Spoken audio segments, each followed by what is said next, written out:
kuna hii video ya Simba Day nimeweza kuwekea hapo, kwani aliyekuwa na perform kwenye jukwaa lile kwenye uwanja ule wa Benjamin Mkapa Stadium pale, alikuwa na perform Ali Kiba, lakini akaweza kumpisha Mbosso, na Mbosso kiukweli iliweza kufana sana, aliweza kukiwasha vizuri tu na aliweza kukiwasha vyema. Sasa upande wa Simba nadhani hatuna maneno, sababu tayari Mbosso aliweza kutuwakilisha vyema, ila sisi wana wa Yanga pia kuna wasanii kama vile Divoice akiwa na Zuchu aliweza kutuwakilisha vyema, na show zote nimekuwekea.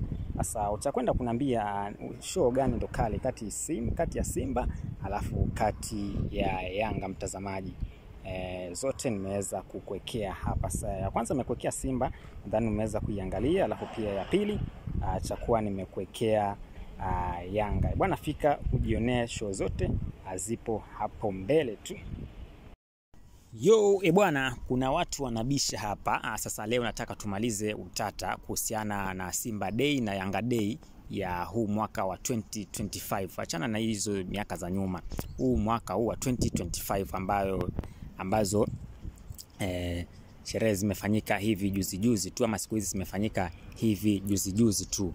Sasa hapa nitakwenda kuwekea video fulani ya Simba Day, uangalie vile ambavyo uwanja umeshona kwa Mkapa pale, watu wamejaa zaidi ya takriban 60,000 kuendelea.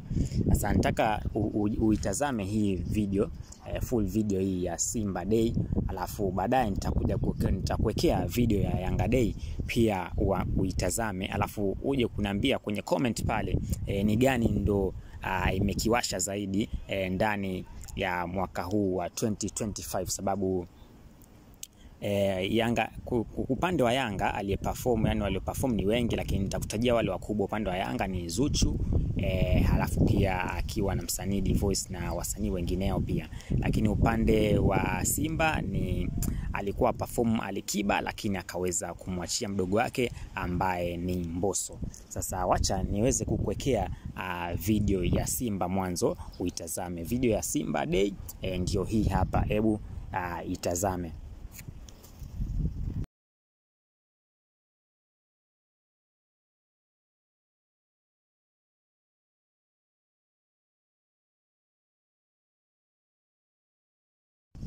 Baada ya kuitazama hiyo video ya Simba Day, sasa wacha nikuwekee video nyingine ya Yanga Day, ambao pia uwanja umekuwa full, yani umekuwa tele kwa tele.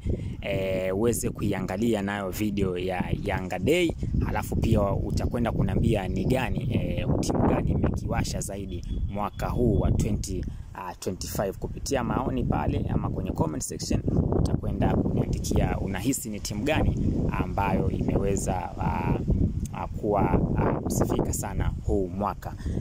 Sasa acha nikuwekee video ya Yanga Day, ndio hii hapa, hebu iweze weza kuitazama.